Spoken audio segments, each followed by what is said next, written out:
সবাই জবান খুলে আল্লাহ পাকের একটু জিকির করে নেই। লা ইলাহা ইল্লাল্লাহু লা ইলাহা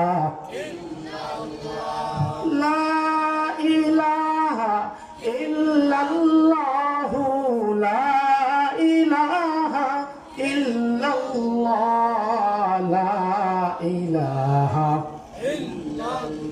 লা ইলাহা ইল্লাল্লাহু লা ইলাহা ইল্লাল্লাহ হাসবি রব্বি জাল্লাল্লাহ মা ফি কলবি গায়রুল্লাহ নূর মুহাম্মদ সাল্লাল্লাহু লা ইলাহা ইল্লাল্লাহ লা ইলাহা ইল্লাল্লাহ।